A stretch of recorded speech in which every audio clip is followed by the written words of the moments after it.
Hello, എല്ലാവർക്കും നമസ്കാരം. അപ്പോൾ ഇന്നത്തെ നമ്മുടെ വെറൈറ്റി പായസം ഏതാണെന്ന് നോക്കാം. ഇന്നും ഒരു വെറൈറ്റി പായസം തന്നെ.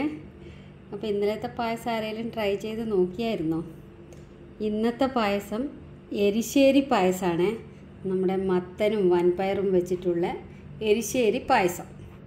അപ്പം അതിന് വേണ്ടുന്ന സാധനങ്ങളൊക്കെ ഞാനിവിടെ എടുത്തു വെച്ചിട്ടുണ്ട്. ആദ്യം തന്നെ ഇതാ നമ്മുടെ വൻപയർ ഇന്നലെ ഞാൻ രാത്രി കുതിർത്തിട്ട് കുക്കറിൽ അടിച്ചെടുത്തതാണ്.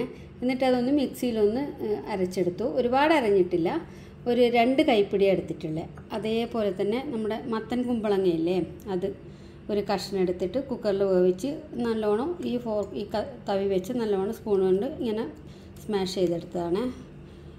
പിന്നെ അതേപോലെ തന്നെ ഇതാ തേങ്ങാപ്പാൽ 2 പാലും എടുത്ത് വെച്ചിട്ടുണ്ട്, തേങ്ങയുടെ 1 പാലും എടുത്ത് വെച്ചിട്ടുണ്ട്. പിന്നെ ശർക്കര, പിന്നെ നെയ്യ്, അതുപോലെ ഏലക്കാപ്പൊടി, അണ്ടിപ്പരിപ്പ്, മുന്തിരി. പിന്നെ നമുക്ക് എരിശ്ശേരി പായസമല്ലേ, എരിശ്ശേരി പ്രഥമൻ. അപ്പം എരിശ്ശേരി പ്രഥമന് നമ്മൾ എരിശ്ശേരിക്കൊക്കെ തേങ്ങ ഇങ്ങനെ വറുത്തിട്ടല്ലേ ഇടാറ്, അതേപോലെ അതിനുവേണ്ടി തേങ്ങയും എടുത്ത് വെച്ചിട്ടുണ്ട്. അപ്പം നമുക്ക് പായസം ഉണ്ടാക്കാൻ തുടങ്ങാം അല്ലേ.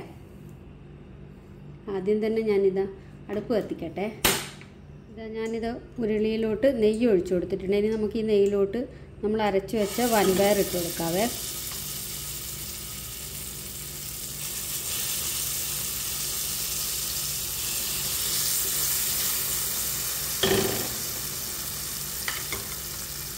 ഈ വൻപയർ ഈ നെയ്യിൽ കിടന്ന് നല്ലപോലെ ഒന്ന് വഴറ്റിയെടുക്കട്ടെ.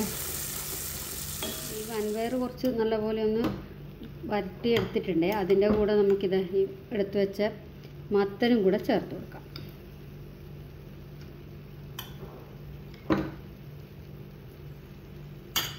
ഇതിനി രണ്ടും കൂടെ ഞാൻ നല്ലപോലെ ഒന്ന് മിക്സ് ആക്കട്ടെ.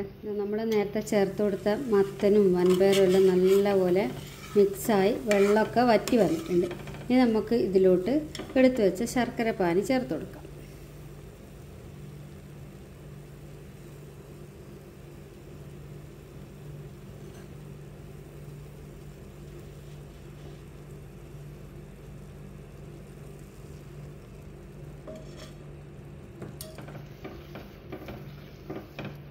ഇനി ഈ ശർക്കര പാനിയിൽ കിടന്ന് മത്തനും വൻപയറും നല്ലപോലെ മിക്സ് ആവട്ടെ. എന്നിട്ട് അതിൻ്റെ വെള്ളമൊക്കെ വറ്റിയൊന്ന് നല്ല ഹലുവ പരുവത്തിലാവട്ടെ, അത്ര വരെ വഴറ്റി കൊടുക്കട്ടെ.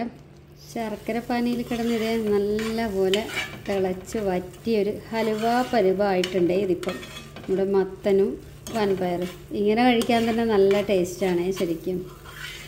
ഇനി നമുക്ക് ഇതിലോട്ട് നമ്മൾ എടുത്തു വെച്ച തേങ്ങയുടെ 2 പാല് ചേർത്ത് കൊടുക്കാവേ.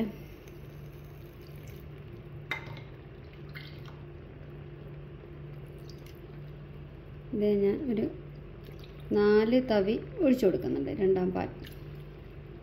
ഇനി ഈ 2 പാലിൽ കിടന്ന് നല്ലപോലെ ഒന്ന് തിളച്ച് വരട്ടെ. ഇതായി ഞാൻ ഈ 1 പാൽ ചേർത്ത് കൊടുക്കുന്നുണ്ട്.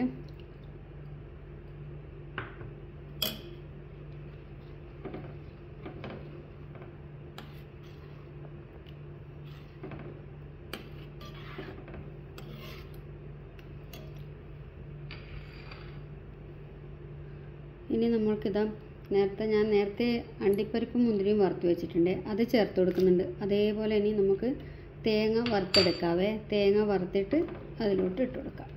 ഞാനിതൊരു ഫ്രൈ പാൻ എടുത്ത് വെച്ചിട്ടുണ്ട്. ഇനി അടുപ്പ് കത്തിക്കട്ടെ. അതിലോട്ട് നമ്മൾ എടുത്ത് വെച്ച തേങ്ങ ഞാൻ ഇട്ട് കൊടുക്കുന്നുണ്ട്. നമ്മുടെ എരിശ്ശേരി പായസമല്ലേ, അപ്പം എരിശ്ശേരിക്ക് നമ്മൾ ഇതേപോലെ തേങ്ങ വറുത്തിട്ടാണല്ലോ ഇട്ട് കൊടുക്കുക, അതേപോലെ ചെയ്യാനാണ്. ഞാൻ കുറച്ച് നെയ്യ് ഒഴിച്ചു കൊടുക്കുന്നുണ്ട്. ഇനി ഇത് നല്ലപോലെ മൂത്ത് വരട്ടെ.